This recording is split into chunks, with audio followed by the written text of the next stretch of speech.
Office colleague যখন treat দেয় তখন কি আর কোনো কিছু মানা আছে?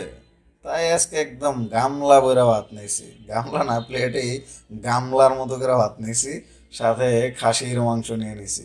একটু সালাদ না হলে কি হয়, কারণ জম্পেশ করে খাইতে হবে, আজকে প্রচুর খাইতে হবে।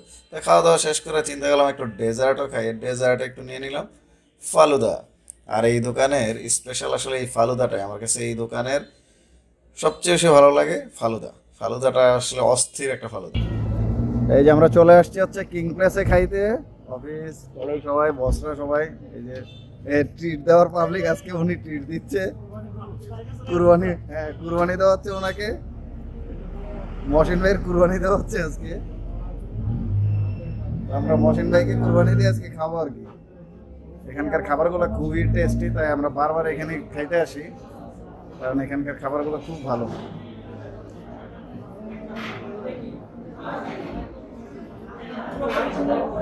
কত লোক এখানে আসছে খাইতে, অনেক লোক আসছে।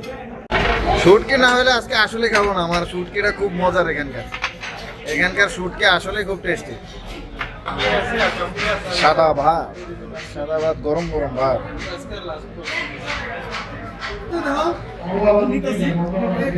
করলা ভাজি, এটা কিসের ভর্তা? আলুর ভর্তা, টমেটো আর হচ্ছে বেগুন ভর্তা।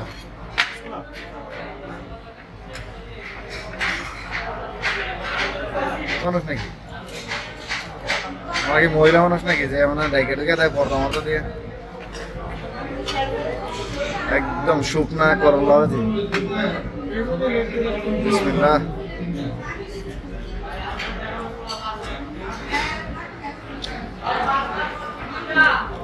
শুরুতেই আমি করলা ভাজি এবং হচ্ছে কলার ভর্তা নিয়ে নিছি। আর বরাবরই করলা ভাজিটা আমার খুব পছন্দ, হোটেলে বিশেষ করে। কারণ হোটেলগুলোতে সব সময় করলা ভাজিটা একদম ভাজা ভাজা করে রান্না করা হয়, যার জন্য আসলে হোটেলে করলা ভাজিটা আমার খাইতে খুব ভালো লাগে। আমি এর আগেও কিছু ভিডিওতে বলছিলাম যে আসলে আমি কখনোই করলা ভাজি পছন্দ করতাম না, কারণ করলা ভাজিটা আমার কাছে সবসময় তিতা লাগতো, তাই আমি পছন্দ করতাম না। কিন্তু যখন এক মিরপুরের এক হোটেলে আমি খাইছিলাম ভাজা ভাজা করলা ভাজি, তখন থেকে আসলে আমি করলা ভাজির প্রচণ্ড পরিমাণ ফ্যান। এখন আমি আসলে করলা ভাজি না হইলেই নয়, খাইতে বসলে আমার কাছে মনে হয় একটু ভাজা ভাজা করলা ভাজি হলে খুব ভালো হয়। তাই এই চিন্তা করলাম আরও একটু নিয়ে নিই, কারণ করলা ভাজিটা আমার খুব পছন্দের যেহেতু। আর সাথে তো আছেই কলার ভর্তা। যদিও প্রথম দিকে আমরা ভাবছিলাম এটা হচ্ছে আলুর ভর্তা, পরে দেখি এটা কলার ভর্তা। যাই হোক, এখন একটু টমেটোর ভর্তা নিয়ে নিই। আর এখানে কিন্তু টমেটোর ভর্তাটাতে একটু ডিম দেওয়া থাকে, কিন্তু আজকে কোনো ডিম ছিল না, আজকে সরাসরি টমেটোটাই ছিল। আর সাথে একটু বেগুন ভর্তাও নিলাম, কারণ বেগুন ভর্তাটা ওদের আসলে একটু ভালো হয়।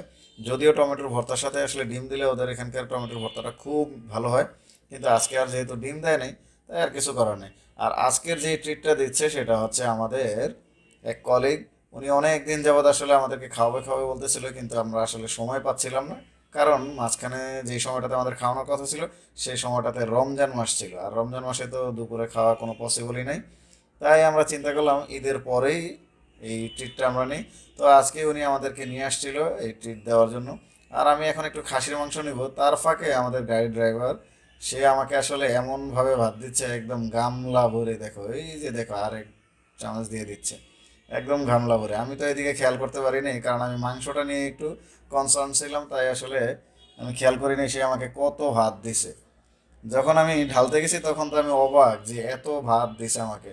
তো কি আর করার, আগেই তো বলে দিছি যে আসলে আজকে ভরপুর খাওয়া হবে, কোনো কথা হবে না, শুধু ভরপুর খাওয়াবে। আর আমি এখানকার খাসির মাংসটা খুব পছন্দ করি, যার জন্য আসলে আমি বরাবরই যখনই খেতে যাই তখনই আমি আসলে বাইরে খাইলেই বিশেষ করে খাসির মাংস পাইলে খাসির মাংসটা খাই। কারণ খাসির মাংসটা আমার গরুর মাংসর চেয়েও প্রিয়, কারণ খাসির মাংস বড় বড় সব জায়গায় যেহেতু পাওয়া যায় না, যখন যেখানে পাওয়া যায় আমি সেখানে খাসির মাংসটাই প্রেফার করি নিজের খাওয়ার জন্য। আর আজকে চিন্তা করলাম যেহেতু খাসির মাংস খাবো, একটু চিকন চিকন ছোট ছোট করে সালাদ দিয়েছে সেটাও খাই। হ্যাঁ, খাসির মাংসের ডালটা কিন্তু খুব ভালো হয়েছে, তাই একটু কাঁচামরিচ দিয়েও খেয়ে নিলাম। কারণ খাসির মাংসের মুগ ডাল দিয়ে মানে অস্থির একটা খানা। এটা আমি বরাবরই খাইতাম, কারণ খাসির মাংসের মাথা দিয়ে মুগ ডাল দিয়ে আমরা প্রচুর খাইছি। আমি আর আমার এক রুমমেট ছিলাম, আমরা দুইজন প্রচুর খাসির মাথা দিয়ে মুগ ডাল খেয়েছি। আমাদের দুইজনেরই প্রচণ্ড পরিমাণে একটা পছন্দের একটা খাবার ছিল, আমরা মোটামুটি মাসে 2 থেকে 3 বার খাইতাম সেই খাবারটা। তাই আর কি আমার সবচেয়ে প্রিয় হয়ে গেছিলো এই খাবারটা। কারণ এত অস্থিরভাবে নিজেরা রান্না করতাম তাই খাইতে পারতাম, কিন্তু আজকের খাসির মাংসটা খুব একটা ভালো ছিল না, তাই খুব বেশি খাইতে পারিনি আমি। কারণ আমার কাছে একটু কষ্ট হয়ে গেছিলো, তাই অনেকটা টাইম লাগছে আমার খাওয়া শেষ করতে। কারণ মাংসটা অন্যান্য যতদিন খাইছি তার থেকে একটু মানে খারাপ ছিল রান্নার স্বাদটা। অন্যান্য সব দিন রান্নার স্বাদটা খুবই ভালো ছিল, যার জন্য আমি অনেক খাবার খাইতে পারছিলাম।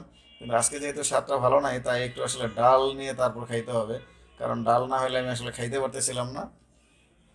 আর আমাকে আরেকটা গরুর মাংস অফার করা হয়েছিল, কিন্তু আসলে এত পরিমাণ খাবার খাইছি আরও ভাত টাত খাইছি, তাই আরেকটা গরুর মাংস খাওয়া এখন আসলে পসিবল না, তাই আর গরুর মাংস নেই আর খাবারটা আবার শেষ করে এখন আমরা ফালুদা খাবো। ফালুদাটা নিয়ে আসছে, মোটামুটি ফালুদাটা এখানে আমার সবচেয়ে পছন্দের, কারণ আমি যতবারই এখানে ডেজার্ট খাই সেই সময় সবসময় আমি প্রেফার করি হচ্ছে ফালুদা, কারণ ওদের ফালুদাটা অস্থির একটা ফালুদা হয়।